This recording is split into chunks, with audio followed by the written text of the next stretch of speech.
Hi friends, ఈరోజు బోటి curry వండుతానా. గిన్నె అయితే కాలింది, నూనె పోస్తాను.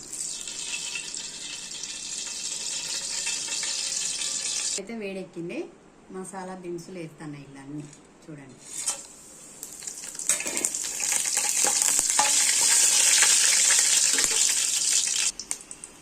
అవి గోల్నే పచ్చిమిర్చి వేస్తాను.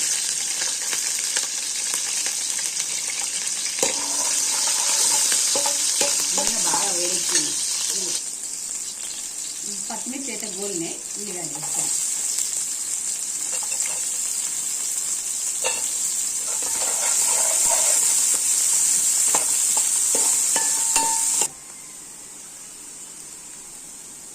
ఇవైతే ఉల్లిగడ్డ పచ్చిమిర్చి ఇవన్నీ గోల్నే. ఇప్పుడు మెంతికూర పుదీనా వేస్తాను.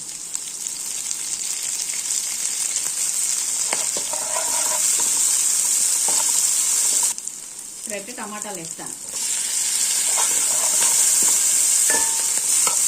ఇవన్నీ మంచిగా గోలినాక బోటి వేస్తాను. ఇప్పుడు బోటి అయితే వేస్తానా. ఈ బోటి వేడి నీళ్ళల్లో మంచిగా కడిగిన, శుభ్రంగా కడిగిన, చిన్న చిన్న ముక్కలు చేసి మళ్ళా ఉడకబెట్టి ఇప్పుడు వేస్తాను. ఇలా ముందు ఉడకబెట్టుకుంటే మంచిగా ఉంటుంది, ఉడుకుతుంది, తొందరగా ఉడుకుతుంది కర్రీ.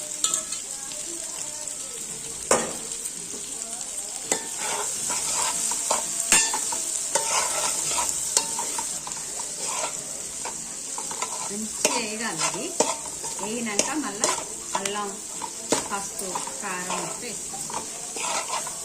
అయితే మంచిగా ఫ్రై అయింది. ఇగో ధనియాల పొడి పెడతాను, పచ్చి ధనియాల పొడి.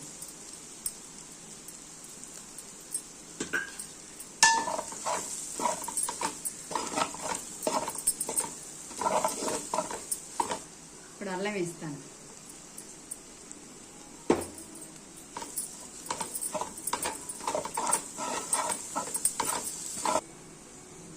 ఇప్పుడు ఒక చెంచా పసుపు వేస్తాను.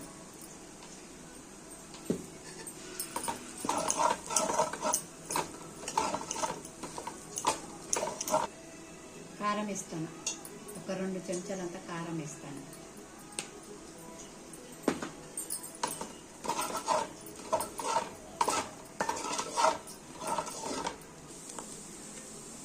ఉప్పు వేస్తాను. ఇప్పుడు ఒక 2 చెంచాలంతా ఉప్పు వేస్తాను. తక్కువ ఉంటే తర్వాత వేసుకోవచ్చు. ఉప్పిసం అయితే తినలేదు. బోటి ఫ్రై అయితే బాగుంటుంది, కానీ మా ఇంట్లో ఎవరికి తినదు, సార్ తినదు. కర్రీ లాగానే కావాలి, చాలా ఇష్టం బోటి అయితే. కానీ కడుగులు పెద్ద పని. ఇప్పుడైతే అన్నీ కలిసినాయి. ఇక వాటర్ పోస్తానా. ఒక 2 చెంచాలు పోసుకోవాలి, ఎక్కువ పోసుకోవాలి. ఆల్రెడీ ఉడికింది కదా, ఫస్ట్ వేసినాయి కదా. ఇప్పుడైతే వాటర్ పోసుకున్నా. ఒక గంట సేపు, గంటన్నర ఉడుకుతుంది. మూత పెడతాను. ఇప్పుడు బోటి అయితే ఉడికింది. మసాలా వేస్తాను. ఇప్పుడు మసాలా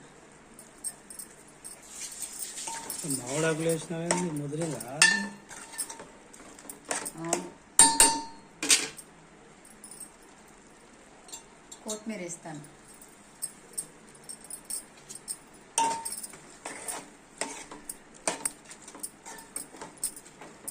కర్రీ అయితే రెడీ అయింది.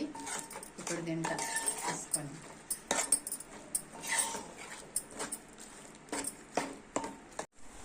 మా కర్రీ అయితే రెడీ అయింది. ఎట్లున్నదో తిని చూపెట్టా. వేడి వేడి అన్నం.